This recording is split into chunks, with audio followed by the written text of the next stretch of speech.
Fala meus amigos, tudo bem? Hoje vou gravar aqui mais um vídeo rápido para vocês. E nesse vídeo a gente vai conversar um pouco sobre a progressão do treinamento, a progressão desse planejamento do treinamento físico. Só que a gente vai usar uma analogia que eu usava há 10 anos atrás, quando comecei a ministrar cursos, por exemplo, para tentar explicar como que esse treinamento ele tem que ser estruturado.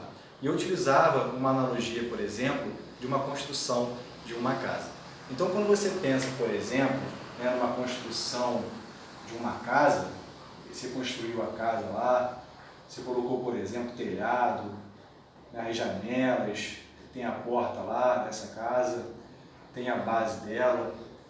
O que muitas pessoas querem fazer no treinamento físico é colocar, por exemplo, o telhado antes das estruturas básicas. Então, se você fizer uma analogia, por exemplo, a primeira coisa que se constrói uma casa é você ali alinhar o solo, por exemplo, você construir uma estrutura para colocar os pilares de sustentação, Você vai ter as vigas, vai ter as colunas, por exemplo.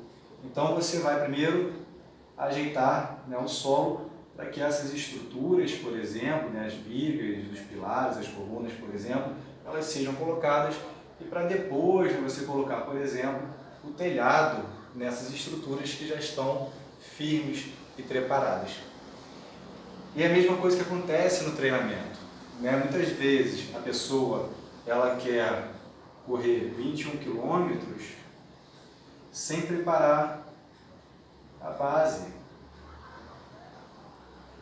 Ela quer utilizar um peso X na musculação sem realizar a base.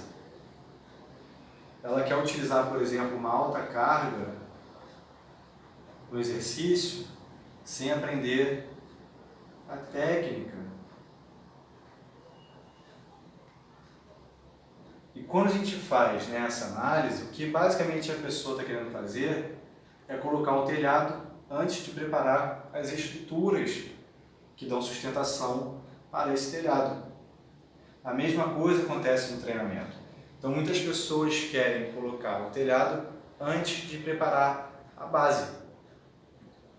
Então, aqui na casa, seriam as colunas, o alinhamento do solo, por exemplo, uma base firme ali para receber essas colunas. E no treinamento seria, por exemplo, fortalecimento do tendão, fortalecimento da fáscia,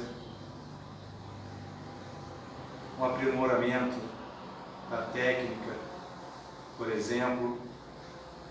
Então são todas questões, são todas coisas que vão ser a base desse treinamento. Então, músculos fortes, tendões mais fortes, fáscias mais resistentes, por exemplo, a técnica aprimorada, são fatores que vão reduzir a chance de lesão no treinamento. E para isso eu tenho que ter uma boa base. Eu reduzo essa chance de lesão no treinamento aprimorando a minha base. E a mesma coisa nessa analogia. Você não vai construir uma casa e colocar o telhado antes das colunas, antes de um chão firme, por exemplo. E você não vai correr 21 km antes de ter uma base para correr esses 21 km adequado. Você não vai colocar altas cargas no treinamento sem ter uma técnica adequada. E se você fizer essa base, você reduz a chance de lesão.